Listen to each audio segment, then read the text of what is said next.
All right, GMP fans, before there's any confusion, today we are not talking about the riveting HBO drama The Night Of, nor are we talking about the Tim Burton classic The Nightmare Before Christmas. No, we are talking the Seth Rogen, Joseph Gordon-Levitt, Anthony Mackie, soon-to-be holiday classic, The Night Before! Welcome to Popcorn Talk, featuring movie discussion, news, and interviews. Popcorn Talk, we talk movies. And now, here's Popcorn Talk's Guilty Movie Pleasures. Hark the herald angels sing, glory to the newborn king. Yeah, we should do that. There it is. We should do some caroling. Ladies and gentlemen, boys and girls, children of all ages. Hopefully you're not tuning in because we swear a lot on this show, but we are in the holiday spirit. We're continuing, and actually this will be our last show for the year, so don't get too depressed. For the calendar year. For the calendar year. Not starting now in 365 no, days the in the calendar future, year. The calendar year of Yes. 2017. Yes, welcome to Guilty Movie Pleasures. As always, I'm your host, Ben Begley, and with me is... Jesse McIntosh. Yes. You're, what I... Like, Renee, when she listens to this, she calls you the funny one. Oh, that's very sweet of her. Yeah, Renee is my wife and a good friend of Jesse. Jesse and I, if you haven't listened before, welcome. If you have listened, then you know we go way back. We're BFFs from like 12 years now, almost. Yeah. Was it 12 years? Well, every time we bring it up, it becomes farther and farther It does. away. So That's how time works. Yeah. So But yeah, not Renee, great at math, but Renee constantly cracks up at you and goes, "God, man, you just are loud." she's just, it's because you're there all You the got time. the zingers Yeah. though. You save it. I just kind of keep. I'm like a bullet train that just keeps like going, and you slide in the zingers. So, anyways, I'm like track construction. Just like, yeah. like, wait, hold on. Hold on. Yeah, stop going for a second. 1 second. Yeah. 1 second. Also, you know I'm a dad now when I wear a shirt like this and think it's hilarious. Straight out of Cookies. Weird to mash up Sesame Street and NWA. But, you know, hey, I watch Sesame Street once a day with my daughter. She's only one. We don't give her a ton of TV time, but she's already learning that, like, when Elmo does the happy, happy dance, dance, when we learn something new, we do the happy dance, dance. Yeah, My daughter... you guys know it. Yeah, you guys know it. You guys know about Anybody with kids knows it. My Yeah. daughter sits there and she goes like this. So my daughter's already at 1 year old doing the happy dance because she learned something new. So hey, we're educating her. She's a happy child. I'm not showing her like, you know, Keeping Up with the Kardashians. I don't watch that shit anyway. yet. Not yet. Not yet. I don't watch that. It's going to be her choice. Anyways, hey, Steve in the booth, can you do me a favor and just zoom in on those sound clips so my dad eyes can read them? And today we're talking about the night... All of everything about you is disintegrating because your dad. You were Yes. saying earlier, like Yes. you don't comb your hair anymore, so you're wearing a hat. Yeah, and you said it just makes it look like I'm a huge baseball fan. It makes you look like a baseball fan. I do have a lot of Ohio pride, but it's just that I can't find fitted hats. Yeah. I don't know why I had to like really prove that it's fitted, but I can't find fitted hats that fit me because I have a gigantic head. And often baseball caps look like they're trying to sneak off of me. Like they come up to like mid, Yeah. like high above the temple. So this fits nice, and I didn't comb my hair today. How many people try and have conversations with you about the Indians? Several. Yeah. It was worse when I was wearing the hats that I got from the T-Mobile commercial, when I had a Washington Nationals hat and a Boston Red Sox hat. I was in a bar and somebody was like, "Go Nats!" And I was like, oh yeah, Bryce Harper. I just yelled the only player I know because I worked with him, that's all. Yeah. Yeah, so that happens. But we're talking about The Night Before today. Yeah. Which I know some fans might be disappointed we didn't cover a more classic Christmas movie. But Jesse and I talked about it, and we wanted to cover something that hadn't been talked about a lot. And for me especially, I think it's hard to make a good Christmas comedy or a holiday comedy anymore because the iconic ones like Home Alone, Christmas Vacation, Bad Santa even, stuff like that, it's hard to do again. And which I learned this week when my wife and I sat down and watched Bad Santa 2.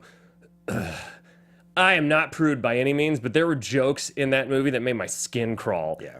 Kathy Bates, who plays his mom, at one point was talking about her sexual prowess still and said that she could make the bartender fill up that shot glass with Scooge. With what? With Scooge? Well, she called What's it that? the J word. Oh. With jizz. Got it. And I was just like, ugh, it's so gross, so unnecessary. And it's just like layers and layers of gross, just stupid, ugh, with a few funny moments. Because the first Bad Santa is one of my favorite Christmas movies. It's hilarious. Second one, do not watch it. Terrible. The Night Before, however. That's good information. I'm glad we didn't do that one. Yeah, right? Yeah. So I've seen in recent years, like Office Christmas Party was okay. A Very Harold and Kumar Christmas is funny, but really ridiculous. This movie hits all the right nostalgia for me. If you haven't seen The Night Before, watch it, because it throws enough nods to holiday movies of yesteryear. Like, it has things that they do the piano thing, like in Big. They have references to kind of a Christmas Carol and It's a Wonderful Life-ish with Michael Shannon's character, which I won't spoil until a little bit later. And we'll say spoiler alert. It's not a spoiler. Well, you know. It's one of the best jokes in the movie, though. Yeah. Michael Shannon's fantastic Shannon's as Mr. great. Green. When he does the, look at me, just Yeah. focus on me. Yeah, And now he's get the fuck out of my car. the weird Yeah. thumb thing. He just goes, look at my fingers, look at my fingers. When they're tripping out on his super strong weed. Yeah. It's awesome. But to me, this deserves to be a new holiday classic because it has the right amount of absurdity with a lot of heart in it. And I believe that they're friends and that they've had a history together. And I had a blast. We watched it for the first time last year, and I think it was even funnier this year. But Jesse, what'd you think of it, man? This was a really, really, really funny movie. I laughed It's hilarious. often and loudly. Right? And it was like right on the heels of my wife and I, probably like 4 or 5 days ago, watched 2/3 of The Interview. Oh, yeah. Yeah. About them. What made you stop? So I've been asked that a couple times, actually. We were, You just like, we were like, okay, that's enough.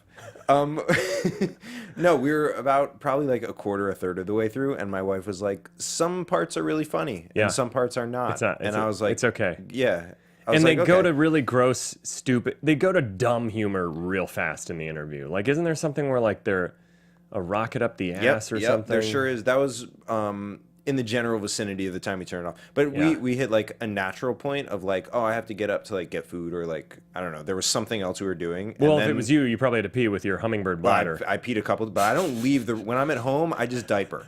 I don't get up because like there's no one around You me just to man judge diaper me. that. Yeah, Yeah, of course. You know what I mean? I'll sit through it.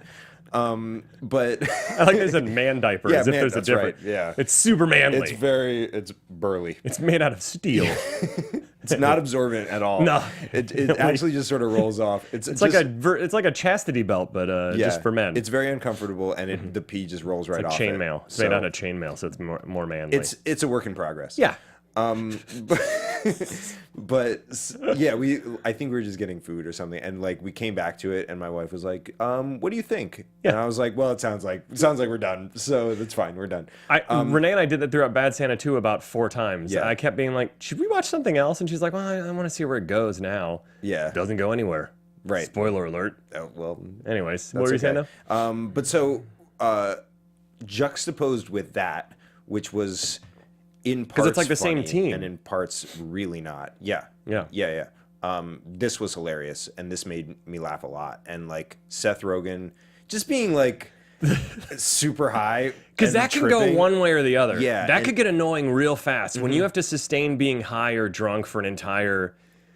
He's hilarious. And it constantly surprises you. So it's not... He changes what he's doing. So it's not one note. Yeah, because like what you just said, like when you have to sustain that for the whole movie, he legit like in the movie is trying to sustain it the whole night, and so it evolves like depending on what he's taking and what he's doing.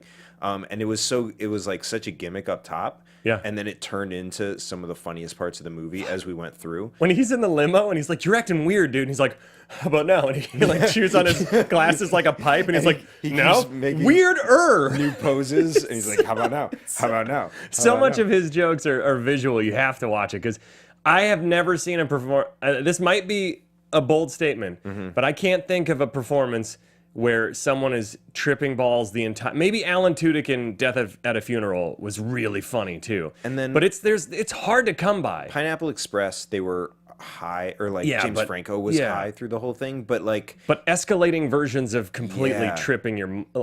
yeah, When he gets the dick pic. that so.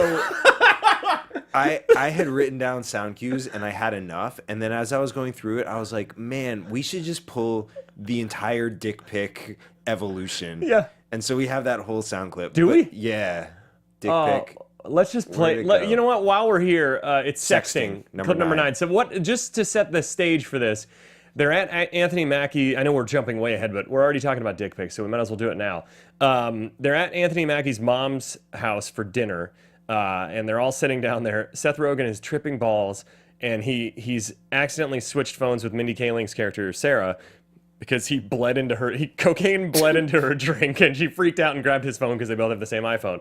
And so he starts getting a dick pic, and he thinks it's to him because he's tripping and doesn't know. And so he's responding because he doesn't remember.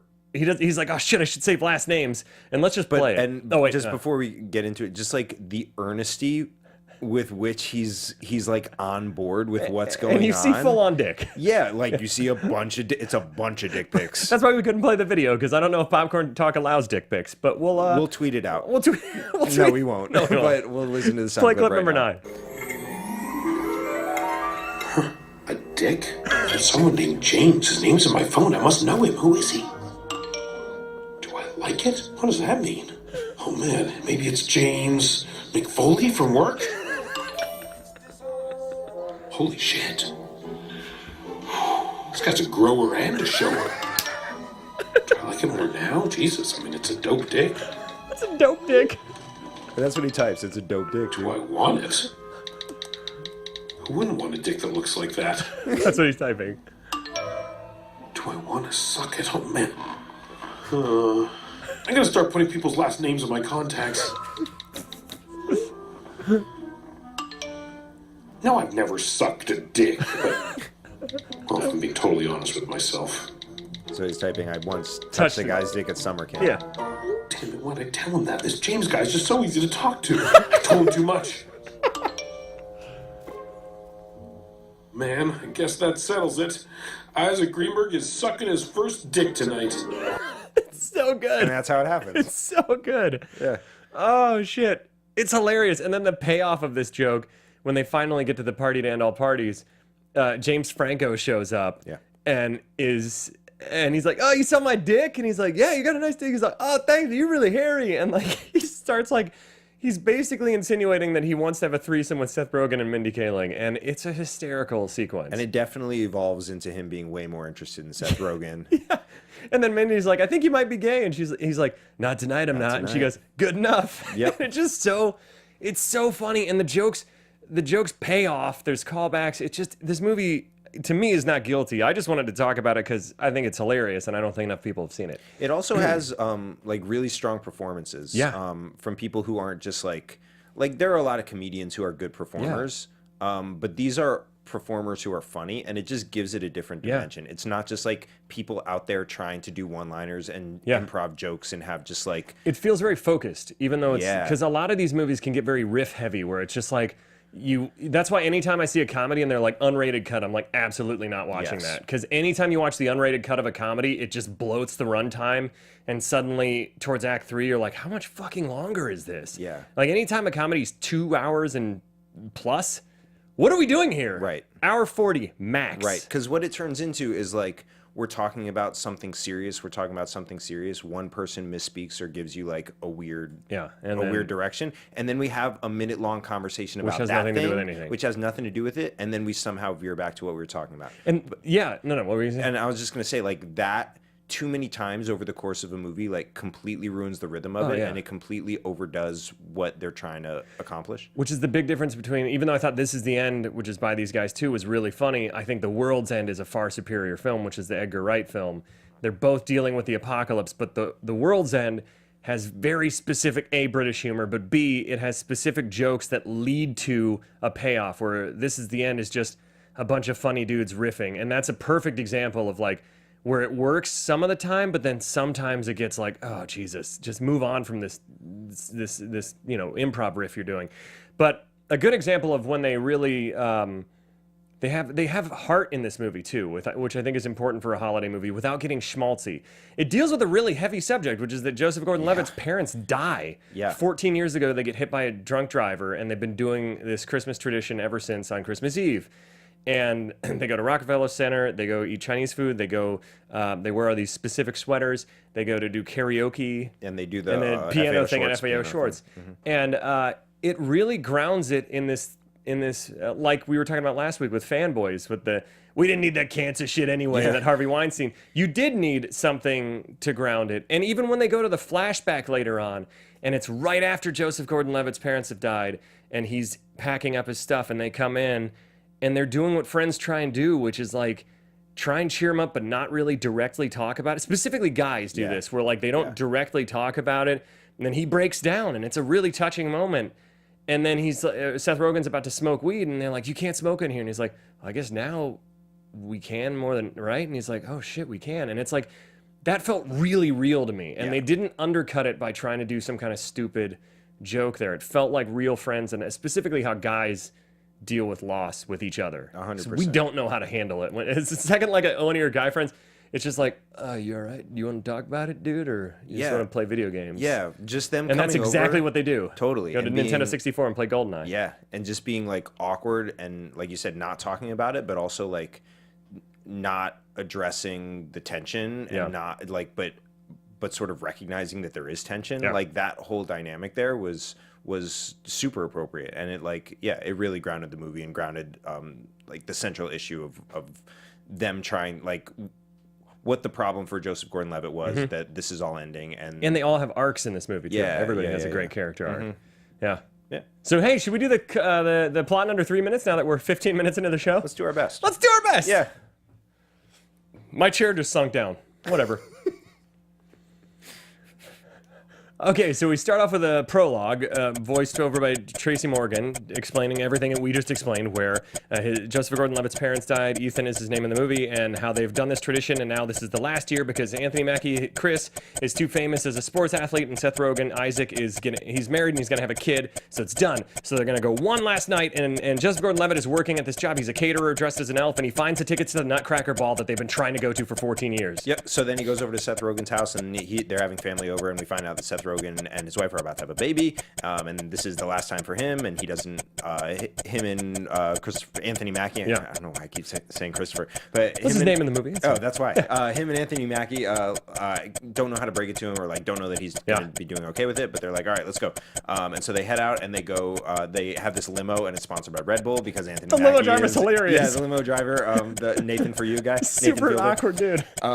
So they go to Rockefeller Center. They put on their sweaters. They go do the thing at FAO Schwartz. Where they Toast for the Douchebags by Kanye West, I believe.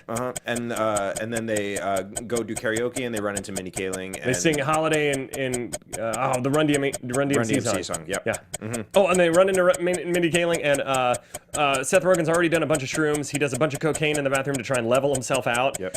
He buys Mindy Kaling a drink and drops blood in it, and she says, "Oh, this tastes weird. It tastes like pennies." And then she freaks out, grabs his phone on accident, and leaves. Then he freaks out. And Anthony Mackie has sex with the fan, the hipster fan. Yeah, who steals his weed. And the whole thing is he's trying to get weed for the quarterback when they get to the Nutcracker Ball. Because he's trying to be buddy-buddy with the famous quarterback on his team.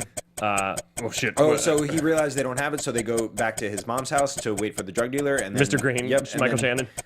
They're like, could be 2 to 4 hours. And he's like, all right, well, let's go play a GoldenEye. And then the mom wakes up, and then Seth Rogen goes out and gets the weed. The dick pic happens. Yeah, the dick pic happens. And then they realize they switch phones, so he's like, I got to get my new phone. Yeah. And so then the hipster fan steals the weed again. Right away.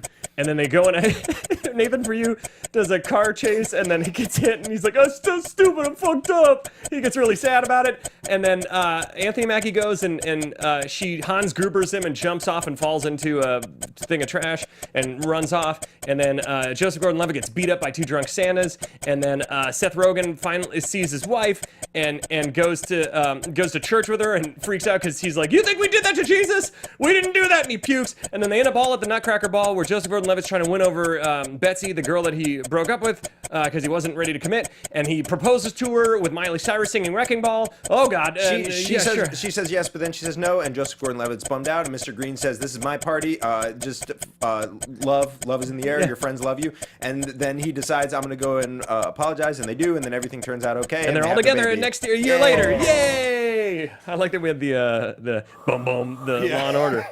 That was a good one. Towards the end, it got tough. A little bit. So let's start off with, I have my notes on my phone, but I don't think I need them. It's fine. I love this idea.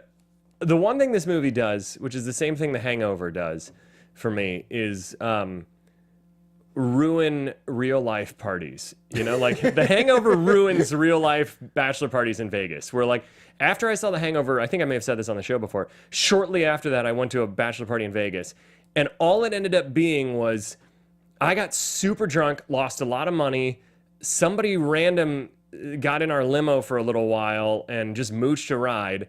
And then I ended up watching The Empire Strikes Back on a 13-inch television on cable at midnight with a couple cashiers from my restaurant that happened to be there. A photo was taken of me and posted on Facebook, and my wife's aunt was like, "Are you cheating on my niece?" And I'm like, "What? No, they're cashiers from work. If I was, why would I take a photo and have it posted on Facebook? That's ridiculous." Sure. But we still laugh about it to this day that my aunt-in-law immediately thought I was cheating because I was drunk watching Empire Strikes Back. That's also great that you came back at her with, "No, they're cashiers from my work." Like, yeah, all right. Well, that disqualifies them, Disqualifies I guess. anything. Yeah. Oh man, but this ruins like holiday parties for me too, where it's like, it's hard, but this movie deals with that. Like the older you get, it's hard to stay with your friends. It's hard to still have your guys' night out. Your like paint the town red. I remember the last time I got together with a few guy friends was like, "Oh shit, it's 10 o'clock. I gotta go home because Daisy's gonna wake up in the middle of the night and I'm gonna be fucking exhausted if I don't." And when you get older, I think Seth Rogen even says it in the movie, you got your own shit going on, and it's tough. But I think this movie deals with kind of where people like us are at this moment, which is like in that limbo stage of your life where you're fighting being an adult, but you are one. But you are one, and you have responsibilities. Yeah. And like the traditions that you once had either have run their course, or you just don't have time for them anymore, or you have other priorities in your life. Anthony Mackie has this new group of friends. That he wants to impress. Douchebags. They're all douchebags, but he wants to impress them. And he doesn't have time for this. Seth Rogen has a family, and and Anthony Mackie's also juicing. We find pretty early on. Yes, he's got roids. Yes. And Joseph Gordon-Levitt just doesn't. He doesn't have anything going on that's progressing his life forward. And we all have friends that that have all those things that they're holding themselves back, and they're trying to. That one friend that's always like, "Dude, you want to go rage?" And it's like, "Aren't you too? You're still raging?" Right. Dude, like raging every once in a while is fine, but when you have that one friend that constantly wants to like keep doing the same stuff, you're like, this is exhausting. Sure. And I was that guy for a little while. I was like trying to like hold off. I took 6.5 years to propose because I was like, I want to keep partying and stuff and like being a nerd and going to Comic-Con for 6 days straight. And, now I go for 4. Just you've limited your That time. was the funny there. thing. Yeah. This year, Renee was like, "You really only shaved off technically a day from your Comic-Con weekend." I was like, yeah, but you guys are coming down. But it feels like a lot. It feels like a lot of time. Anyways, so the Nutcracker Ball, we've all had this kind of creme de la creme party that you've wanted to go to. I've had like in the past, like specifically at Comic-Con. Entertainment Weekly party is the one that like I've always wanted to go into, and I've never made it. But one year I had an in because the guy running security was like, "Yeah, I'll get you in." He got my friends up there, and he came back down for me, and he was like, "Hey, you want to go see a drone fly over the party?" And I was like, "No, I'd rather just be at the party." And he took me across the street to the parking deck where he yelled at his film crew for 40 minutes, and I watched them argue and then fly a drone over. And by the time I got back up, they were shutting the party down and everyone was leaving. And I was like, fuck! And it doesn't matter. It's the same place that I was at the night before, but it's Entertainment Weekly, so it feels cooler. Sure. And it's so weird. There's always that kind of like forbidden fruit thing you can't have. Yeah. As a kid, watching RoboCop was forbidden fruit. I wasn't allowed to watch it, and I finally saw it when I was 17, and now it's one of my favorite movies ever. I don't know why I didn't rent it before then. So that's interesting because like usually it's when you build something up like that, it's a disappointment.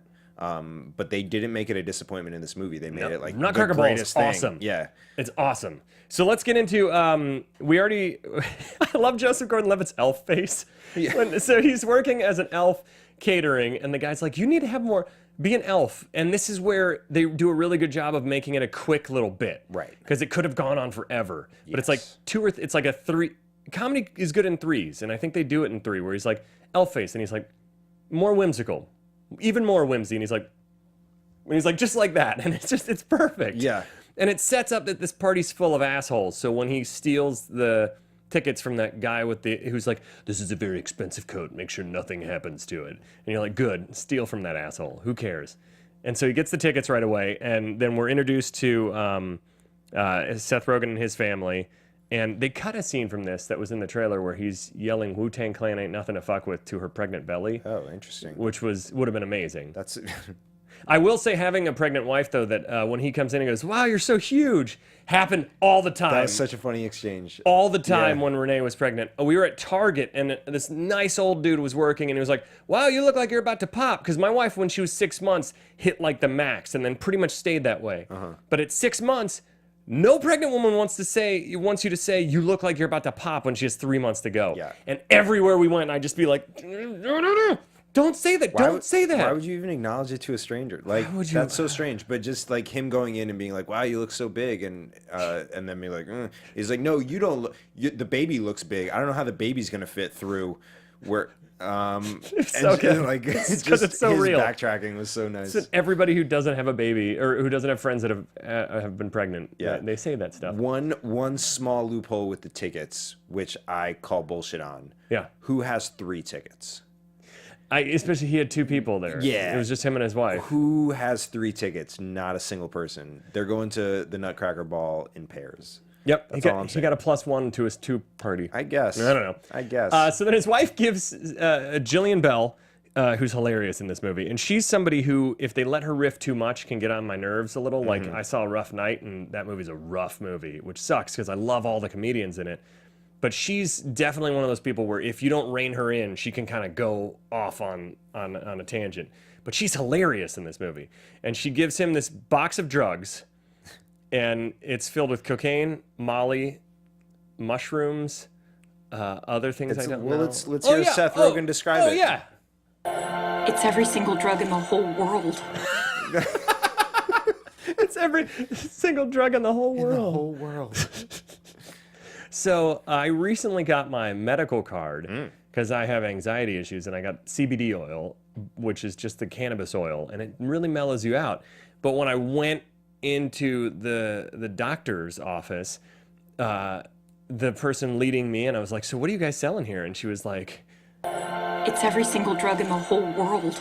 I mean, it wasn't really, but it was every single kind of weed in the world. Sounds like and exaggeration. They went on this whole tangent and got so excited about all the different strands and things, and I was like, I just need the oil. And then you could just see like the deflation of like, but this is my thing that I do to new customers. Please let me describe them. Please just buy a joint. And I was like, I can't really smoke. I have a 1-year-old. Can I hold your hand? It's every single drug in the world. And then it's really funny because later on they're asking, after Anthony Mackie's football player buddy has called him a once weed, he's like, oh, Seth, you got weed when they're in the limo. And he's like, how much weed do you have? And he has like a tiny little bit. Just one joint. And then he explains to them why in clip 2. You have 1 joint? She doesn't know that much about drugs. The proportions of this shit is all off.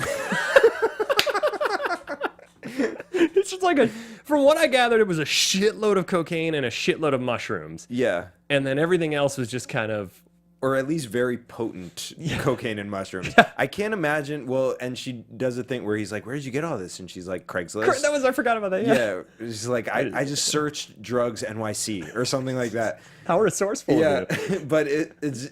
I can just imagine her like buying each one and being surprised at how expensive some of them were. Being like, "Oh, that's okay. All right. Well, I guess I'm spending more on this."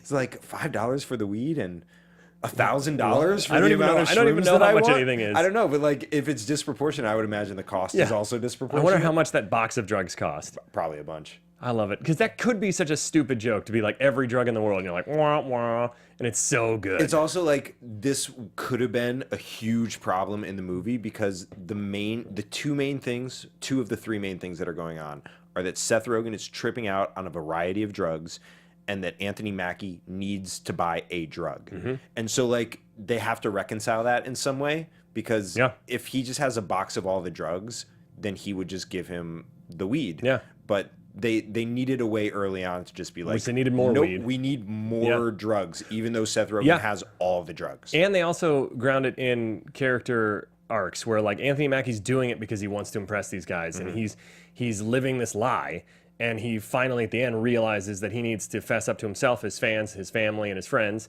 And then Seth Rogen's character, he's tripping balls because he's scared shitless of having a kid, which actually we have the kid rant. I know we're going to skip ahead. But Seth Rogen's drunk at the bar, and number 5. He leaves a message to his future self, his future self, and he's ranting like a maniac into his phone. Hey, yo, This is a message for future Isaac from current Isaac, and I have to tell you to listen to me, because right now I have clarity. You should not be having this fucking baby. This baby's a mistake. The baby will ruin your life. You'll ruin the baby's life, and then the baby will fucking murder people. I don't know what you do at this point, but get rid of this fucking baby. Put it in a bag and leave it somewhere. Put it in a basket and push it down a fucking river. Fuck you, baby. Fuck your baby, fucking little arms and your fucking chubby little baby fucking legs. Fuck you, baby. Fuck you. Cunt. He calls his baby the C word. Holy shit. Oh my god, that's such a funny rant. Yep. Fuck you, baby, with your little fucking baby arms. And your chubby baby body. Put it in a basket. Throw it down the river. Did you ever go through that when you were getting close? Yeah. Well, it's weird. You go through a lot of emotions when you first decide to start trying. At first, you're like, "This is gonna be cool," and then once you actually start trying, you're like, and your wife's taking the test. You go through emotions where you're like, "Oh fuck, what if this month's the month?" And then when we found out when the test said you're pregnant, both of us just like were like, "Huh?" Because she did it like she didn't even tell me she was. Usually she'd be like, "I'm gonna go take the test," because we'd tried a couple months and then she just like came out and was like, "Oh, I took a test," and I'm like, "What do you mean?" And she's like, yeah. And then that's when it went boom, and we were both just like, "Huh?" And it was just this moment of shock. We reacted the same way we react every time there's a big earthquake, where we just kind of stop and go, "Is this real? Right. Is that really happening?" Got under a table. We got under a table. We're pregnant. Oh boy. But no, and you still sometimes, even my daughter's a year old now, going on 13 months, and there's still sometimes where I'm holding her, I'm like, "You're real. You're like ours. This is life, and it's awesome, but it's daunting." You are fully reliant on me. It's the greatest thing that's ever happened to me, and daily the scariest thing that's ever happened to me. Where like she was sick this past week with an ear infection and teething and stuff, and we were just like, "Oh my god," we're reading things online. We're like, her eardrum could swell up and clog your. Ah! Right. And should we go to urgent care? It's just nonstop neurosis. Is she about to die? Hence why I got my medical card for just the oil, the lamest. Yep. I will say one time, because my wife uses this face oil stuff, and I accidentally was so tired I forgot, and I squeezed my cannabis oil on my hands and almost rubbed it on my face, and I was like, "Oh god!" And then I tried to, because I'm so cheap, I tried to scoop it back into the bottle. Didn't really work. What's the tell your friend quote? That's when Seth Rogen is talking to Joseph Gordon-Levitt, and Joseph Gordon-Levitt is like, "We should talk to Anthony Mackie about how he's like selling out." Yeah. And Seth Rogen sort of tries to tell him like, it's tough to tell your friends something when it's hard. Yeah. So that's Clip number three. Sometimes, you think it's easy to tell your friend something, and it's actually hard to tell them that thing once you're, like, confronted with the actual moment that you would maybe tell them that thing. You know what I mean? That's every guy ever when they have to talk about something tough. Even talking about something hard is difficult to do. Yeah. Or you have to like explain this is going to be hard because I know that feelings are involved, and it's difficult for me to like when you talk about feelings and feelings the thing where. So let's move on. I know there've been several times where I've hung out with somebody and Renee will be like, "So how are they doing?" And I'm like, or like, "What are they up to?" And I'm like, "I don't know, we just didn't really talk about." Yeah. I feel like guys talk in the very present moment. Yeah. Like guys start talking from the minute they meet onward. Right. They don't really like. I recently learned some crazy shit about some close friends of mine's past that I had no idea about. Yeah. Because it just happened to come up. Are you referring to me wearing steel diapers? Yes. Okay. Your chainmail diapers blew my mind. Yeah. But like, or for instance, that I learned that you were Jewish. Like, 5 years into our friendship, it's like guys start from the moment they meet onward. Right. So if you meet early on, you know the shit. Otherwise, it's just like, cool, man. I assume you have family somewhere. You meet them at a wedding or something, and you're like, oh, hey, there are the people we've never talked about. It's just weird. But girls, like my wife, when she gets together with her friends, they go deep in every time they talk deep shit, and it's like, whew. Yeah, there's got to be a middle ground. Yeah, I get that question all the time. How are they doing? They seem good. Yeah, they seem good because we had a great time. Yeah. So after we hang out, you're like, Ben's doing great. He's not sleeping. I don't know if he has a kid. It's I think he has a kid. He talks about it, but I've never seen it. So you met that's Daisy not true. once. I've met Daisy a couple times. Yeah. What's clip number 4? Get in my brain. Get in my brain. Make me feel different. That's when he's taking the cocaine in the bathroom. I will say, I will say one time when I don't smoke weed, and I know that sounds crazy because I got the medical card, but I did it once at my friend's bachelor party back in the day in Big Bear, and I had coughed so much that I couldn't swallow. I thought I was never going to be able to swallow again. Sure. And so I was trying to like get that out of my head and get the ability to actually eat food again. So I was like eating, I think, a popsicle or something and just like trying to be like, and I'm just in my head going, Get in my brain. Make me feel different.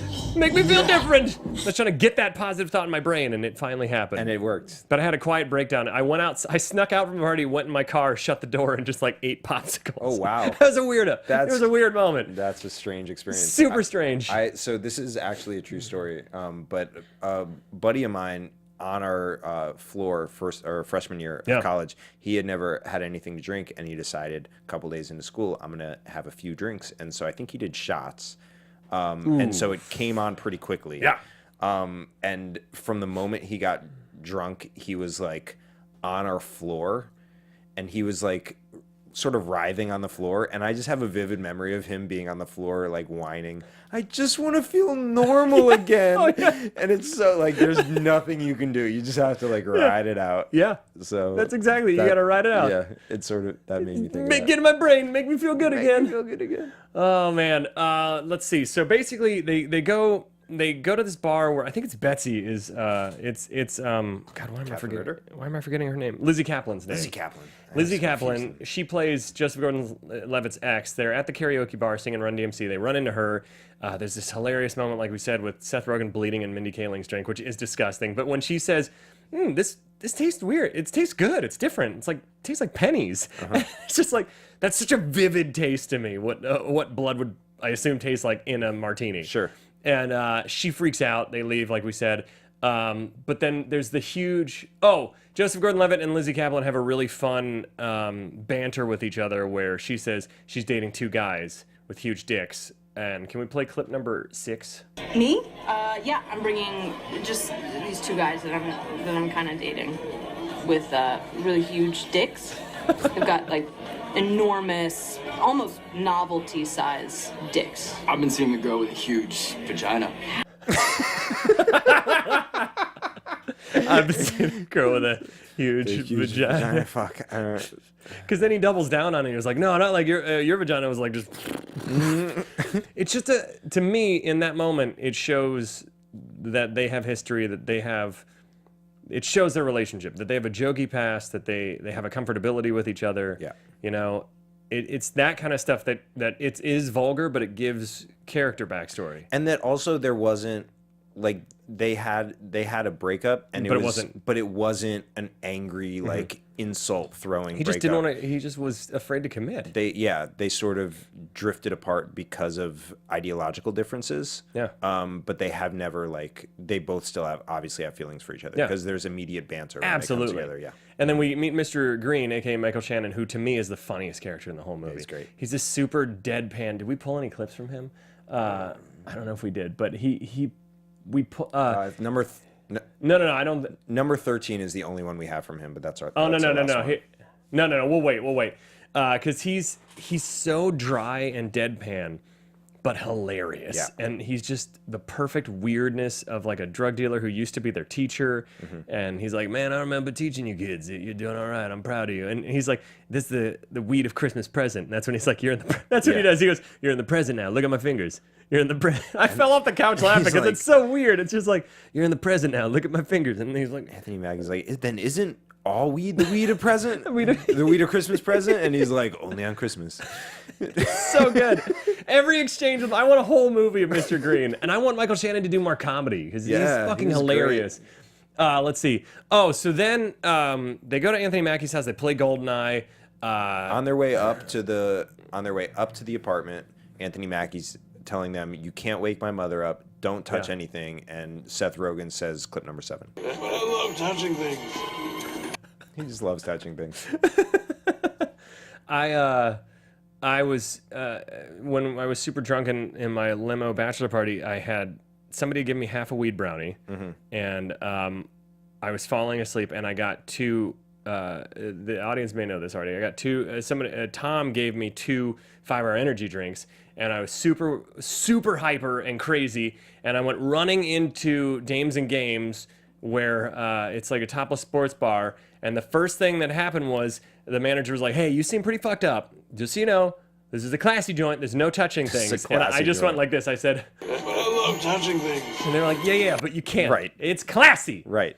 It's a topless sports bar. We have $2 steak Tuesdays." It's really important that we have rules here. That it's like super important. I love touching things. I was giving like gag gifts to people. And I saw at Spencer's Gifts there was like one of those extendable like little claws. And I was looking for something that I could use to touch other things. And they pointed to that, and I was like number 7. I was like, Steve. But I love touching things. I like it when there's a large gap. Yeah. Because I personally don't love touching things, but I love things that touch. Yeah. I love touching. I like it. Things. You love touching things. Yeah. I watched a Hallmark Christmas movie this year. I forget what it was called, but I believe it was called. Every year. Don't lie to me. I do. I love schmaltzy movies. And at the end, Renee came in and I was just sobbing my eyes out. And she was like, "What's wrong with you?" And I said, But I love touching things. because I love touching movies. It was a touching movie. Yeah. It's very touching. very sweet. So touching, I can't remember the title of it. So Seth Rogen, they have this hilarious scene with the dick pic. We've already gone in Cloudy with length. a Chance of Love? Yeah, there you go. that what it was? He goes and meets Mr. Green. That was my Hallmark movie, Cloudy with a Chance of Love. If you haven't seen it, watch it and tell me what you think of my jerk boss performance. My friend Yerky, who has directed me in a short film once, said to me, "Ben, was the director asleep?" And I was like, "What?" And he goes, "Did he take your worst takes?" And I was like, "What?" He goes, and Renee was like, "Yerky, that's so rude." And he goes, "No, it's a compliment. I've seen Ben act. He's better than that." And I was like, "Cool." Great.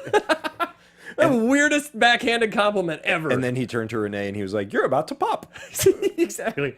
So, speaking of popping, Seth Rogen goes out and meets Mr. Green. He has him smoke more weed to try and level him out, and it's the ghost of Christmas future, or the weed of Christmas future, and it makes him see Jillian Bell in a strip club later in life. And he's like, "Who is that?" And they're like, "It's our daughter. Aren't you proud of her? This is what you made her become," which is every father's nightmare. Can you play clip number 9 or 8? Pop it! You hear me, young lady? Pop your pussy! She's just yelling the most obscene things. Yeah. He's like, "No, don't pop it. Don't pop your pussy." Well, Do I sound like Seth Rogen right now? Can I do my Channing Yes, Tatum? please. Don't pop your pussy. There you go. It's like he's here every time. Wow. But that is like, I mean, I have friends who do pole dancing, like as a sport. Yep. But for me, I don't know how I would reconcile my daughter stripping for money and showing like full goods. That would be tough. You would either just completely block it out of your mind, or you would do what the mom did and just like full on support. Her. Yeah. Full on support. I'm here for you. So, what's clip number 10? I fucked up. Oh, I fucked up. That's what you're talking about. Oh, I'm sorry. I love how you can tell he's Canadian right there too. So they get the weed again. This is when hipster fan, who's the girl from Broad City, I can't remember her name. She's hilarious though. Is this Allie Jacobs? I think so. Yeah, she's super funny. She steals his weed again. There's this hilarious roof chase. She Heinz Grubers him. They go. Oh no! They first do the Red Bull limo chase. And he's like, "Run the red light!" And then Nathan, for you guys, like, "All right, here we go!" And he immediately gets hit. And then he's sobbing in the front seat. Can we play this again? Oh, I fucked up. Oh, I'm sorry. I'm sorry. It's so funny. It's so good because like the whole time he just wants to be buds with it. Like he is to that group what Anthony Mackie is to the football players that are waiting at the Nutcracker Ball. So he just like wants to be down with them so badly. It's so and when funny. they're like, just run the light. In my head, I'm like, it would be hilarious if they just got run over right now. And that's exactly what happened. But his reaction is so great. I wish there was more of brilliant. him. I would like more of There him. must have been because he just seemed underutilized. And they were in the limo a couple times where we didn't see him at all. I think I watched the deleted scenes last year, and I think there's a lot more of him. But he's so funny. He's funny. Let's see. Oh, yeah. Okay. So then Seth Rogen sees his wife outside, Jillian Bell, outside of her church. He ends up, because he's talking to a buddy, and he's like, hey, man, have you seen my phone? Like, you seem like a nice guy. And it turns out he's talking to Joseph and the three wise men in a nativity scene outside of his wife's church. She's like, are you fucked up right now? You got to get out of here. And he starts running up the steps. She's like, no, not that way. He's like, I don't know where you want me to go. There's some great physical comedy in that moment. That was one of those moments where I was like, it's so brilliant. Like, him being on drugs is not tired in this moment because that extended thing of him like just genuinely and earnestly not knowing where to go, and so therefore not going anywhere was so good. Of him continuing to false start and run and coming back and be like, I don't know where am I supposed? I know I'm supposed to do something, but I don't know what. That's exactly why it works, because Seth Rogen plays it very earnest, and he also plays it where he's always trying to be normal. He's like super fucked up, and he's trying so hard not to be. Even in the moment, like afterwards, where they find Mr. Green's car, and it's the next day, and Joseph Gordon-Levitt is like, "We gotta go. Can you drive?" And Seth Rogen's like, "Yeah," and he goes, "No, I'm kidding. You absolutely can't drive." And then so when let's see, when they go to church, he starts freaking out because the baby starts talking to him. Then he sees Jesus, and apparently in his fucked up state, he's never seen a crucified Christ before. Guess, yeah. And he's like, did they think we did that? They think we did that? We did not kill Jesus! And he leaves, and of course there's the on-screen vomit, which I didn't remember. But as soon as it happened, I went, oh shit, Jesse's gonna be As soon mad. as I was like, let's do this movie, I had like a memory in my head of the trailer. In the trailer where they're in the church and then being like, nope, he's still going. And I was like, fuck, this is going to be an extended. But they only showed the first bit of it. They only showed a little bit, and then the rest of it was just reaction. Yeah, I think that they did it tastefully. It was a tasteful vomit. It wasn't a Team America. What's clip number 11, Jesse? Disrespecting Christ? Disrespecting the spirit of Christmas! That's Joseph Gordon-Levitt after he sucker punched. What's that guy's name? He's from Jason Mantzoukas. Yeah, and then the other guy I think is Jason Jones. Is it Joe Benjamin? No, I think it's Jason. Anyways, Jones. it's the guy from How Did This Get Made? So they're super fun. There's these two drunk Santas, and Joseph Gordon-Levitt is when he like starts fighting. I mean, the guy's like, "I think you're dealing with something. This feels like it's about something else. No, this is about exactly this right now in this moment. Nothing else." Yeah. And it's just so funny that they call that out, you know. Mm-hmm. And he's trying to beat up these Santas because he's mad they're disrespecting Christmas, but really he's dealing with a lot of shit. And he yells it. Can you play that again? That's for disrespecting the spirit of Christmas! You know, I went to Candy Cane Lane in Woodland Hills area, like Canoga Park area. Sure. It's this it's a bunch of neighborhood houses that are all decorated. And somebody came down just blaring like super shitty pop music. And everybody else was trying to just enjoy and listen to Christmas carols and stuff. And there was even like a Buddy the Elf there and a Santa, and they were singing. And they pulled up right in front of that house and just started blaring. I forget it was just awful, awful shitty music that even I didn't recognize. And at first I was like, I'm gonna be cool. And then finally the dad rage just came out, and I just turned to him and I was like, that's for disrespecting the spirit of Christmas! Yeah. And I picked up one of the reindeer and just started smashing the car with it. Which, as we all know, is the spirit of Christmas. Yes. Smashing cars with reindeers. Yes, yes. I was in line at Starbucks the other day, and someone was like, the Starbucks barista was very nice, and they were like, happy holidays. And they were like, what is this shit? And they looked at the cup, and it was just like a holiday cup. And they were like, this is supposed to say Merry Christmas. This is supposed to be a Christmas cup. Yeah. And they just like started throwing things in the Starbucks and kicking over stools. And the barista just looked at him and was like, that's for disrespecting the spirit of Christmas! It's not the spirit of the spirit of Christmas is love and kindness. Yes. Steve, do we have any more time than 2 minutes and 46 seconds? If not, that's fine. One more 3 minute. minutes and 45 seconds. So after he's getting beaten up by the Santas, they're like, you guys are just drunk assholes. And the one guy's an oncologist, I believe. And then this clip, number 12. I teach third grade, bitch! I shape our nation's youth! So good. I don't even have a riff on that. I just want to hear it again because it's so funny. One more time. Let's do it. I teach third grade, bitch! I shape our nation's youth! So good. So good. So they go to Nutcracker Ball. It's a big-ass amazing party. Joseph Gordon-Levitt performs Wrecking Ball with Miley Cyrus, proposes. Lizzy Caplan's freaked out by it. I can't do this, you know. Seth Rogen crucifies the white messiah, which is the quarterback that Anthony Mackie's trying to become friends with, and he's the Messiah and or white Jesus. Those are his. And then they make the joke like, "You crucified me! Oh no, we did it again!" Yeah. And there's this great callback to his freak out in the church.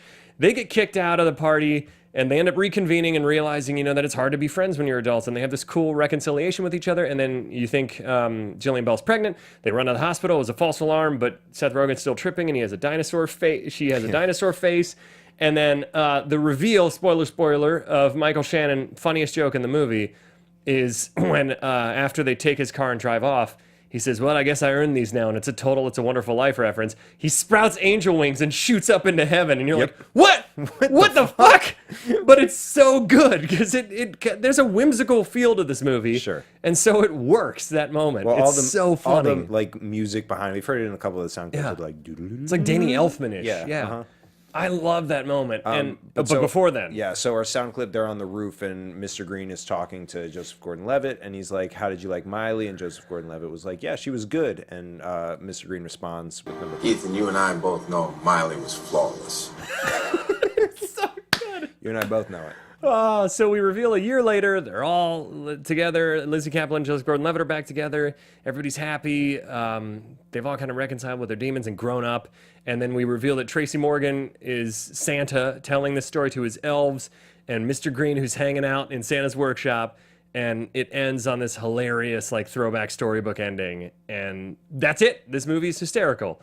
You should, if you haven't seen The Night Before, you should check it out because it's super funny. I don't know what to do with a minute of time still, so I guess we'll just. This is our extra minute. Hey, so where can they find you until next year? Next calendar year. Yeah, next calendar year, 2018. You can find me on Twitter and Instagram at TooMuchJesse, or you can find me for sketch at The Prom Losers. All right, and you can find me at The Ben Begley on Instagram and Twitter. At Guilty Movie Guys is our podcast. My wife and I, we promise, we're just it's slow to edit when you have a baby, but we are making sketches and content for at Parents vs. Baby.